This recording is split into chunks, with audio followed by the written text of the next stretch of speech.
சிலர் வந்துட்டு 2.5 வருஷத்தில் வந்துருமா தென்னை, 2 வருஷத்தில் வந்துருமா, 18 மாதத்தில் வந்துருமா அப்படிங்கிறீங்க. அப்படிலாம் வராது. தென்னை சாகுபடி பண்ணலாம். என்ன தென்னை சாகுபடி பண்ணுறதுனே தெரிலைங்க. யூடியூப்பை திறக்க முடியல. திறந்தா ஆளாளுக்கு ஒன்று சொல்கிறேன். என்ன எவன் பேச்ச கேட்கறதில்ல. இந்த உளவிலேருந்து ஒருத்தன் சொல்கிறேன், அவன் பேசுகிறத கேட்கவே முடியல அப்படின்னு நீங்கள் சொல்கிறது என் காதில் நல்லாவே கேட்குது. நான் ரொம்ப தெளிவாக வந்துட்டு ஒன்று சொல்லிக்க விரும்புகிறேன். ஆரம்பம் மட்டும், அதாவது அடிநிலை மட்டும் நீங்கள் தெரிஞ்சுக்கிட்டீங்கன்னா நீங்கள் என்ன தென்னைக்கு வேணாலும் போகலாம். அது என்னங்க அடிநிலை அப்படின்னா, ஒரு குருத்து எத்தனை நாட்களில் தள்ளும், அதாவது நெட்டை ரகம், அதாவது நாட்டு ரகம்னு வச்சுக்குவோம்.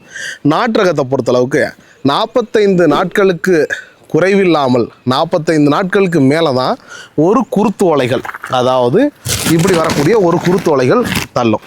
சரி, ரைட்டு. இல்லைங்க, எனக்கு நெட்டை இன்ட்டு குட்டை வேணும், அது எத்தனை நாளில் தள்ளும்? 30லேருந்து 35 நாட்களில் ஒரு குருத்தோலைகள் இது போல் வந்து தள்ளும். இல்லைங்க, எனக்கு வந்து குட்டை இன்ட்டு நெட்டை வேணும், அது எத்தனை நாளில் தள்ளும்?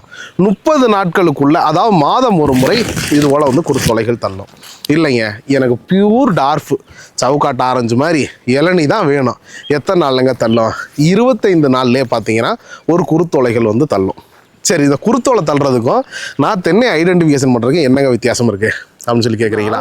ஒரு குருத்தோலை இப்படி வந்ததுலேருந்து இது வந்து 90 டிகிரிலேருந்து 360 360 டிகிரிக்கு சாஞ்சு அது பழுத்து அது காஞ்சு அது வந்து உதிரணும் அப்படின்னா நெட்டக்குட்டையில் 36 மாதங்கள் கடந்து தான் ஒரு மட்டை கீழே விழுகும்னா, இதே நீங்கள் குட்டை ரகத்தில் போனீங்கன்னா 24 மாதங்கள்லேயே ஒரு மட்டை வந்து முதிர்ச்சி அடைஞ்சு கீழே விழுகும்.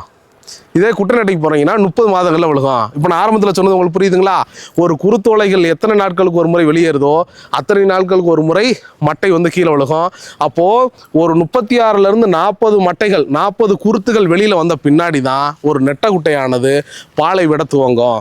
சிலர் வந்துட்டு 2.5 வருஷத்தில் வந்துருமா தென்னை, 2 வருஷத்தில் வந்துருமா, 18 மாதத்தில் வந்துருமா அப்படிங்கிறீங்க. அப்படிலாம் வராது. நாம் என்ன சொல்கிறோம் அப்படின்னா, குறைந்தது 36 குருத்தோலைகள் வெளியே தள்ளின பின்னாடி தான் அந்த மரம் பாலை தள்ளக்கூடிய முதிர்ச்சியை அடையக்கூடிய, அதாவது வயதுக்கு வந்துட்டுன்னு சொல்லுவாங்க இல்லையா, அதுபோல் அந்த பருவநிலையை அடையும். அந்த பருவநிலையை அடையும் போது தான் அது என்னாகும், 36 குருத்தோலைகளுக்கு பின்னாடி தான் அவர் வந்து பாலை தள்ள ஆரம்பிப்பார்.